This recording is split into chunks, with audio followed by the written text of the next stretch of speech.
Ladies and gentlemen, once again, it's time for another food and beverage spot. My name is Glenn. Hopefully you know this by now. Welcome, Brewdthere-Drankthat and all the ales proudly present, of course. So, for our food and beverage spot this evening, I did up something pretty basic. Because there are times where I try and get out there and get really experimental on you guys, and I'm sure some of the faces you make at home are like, what the fuck is he doing? So, I'm going to take it easy on you today. Super straightforward. Just a quick Montreal steak, a fresh loaf of bread.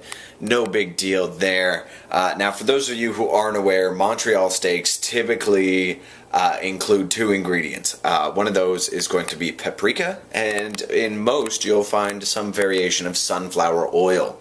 Now, sunflower oil and paprika are two of the ingredients most responsible for that distinct odor that you get out of Montreal steak seasoning. Now, I didn't use a lot of that, but the idea of this steak is that the paprika and the sunflower oil are going to play nicely off the two different variations of rye malt and the I.P.A and Falconer's Flight hops. That's right, if you haven't figured it out by now, we're talking about Rich and Dan's Rye I.P.A from Harpoon. That is a sexy, sexy beer.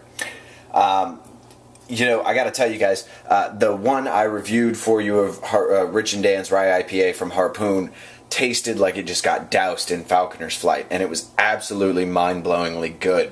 Now, I have had some other bottles. I found that some have a bit more rye to them. Some are kind of just well-balanced and right in the middle, and I keep hoping I'm going to bump into another one of those that's just OD'd on Falconer's Flight. But no matter which way you slice it, absolutely delicious beer. There, of course, is an example of Montreal steak seasoning. If you don't know what that is by now, you know, you may want to commit seppuku. I don't know what else to tell you, really. So you can see, got a nice big slab of beef going right there, and I didn't go over the top on the Montreal steak seasoning, just enough to really kind of add that flavor and still have the flavor of the meat stand out. And of course, a fresh loaf of bread, which I actually think turned out to be about just the perfect color. So that's it for us here on Brewdthere-Drankthat. Remember, people, be ingenious in your food and beverage pairings. The more ingenious you are, the happier your face will be.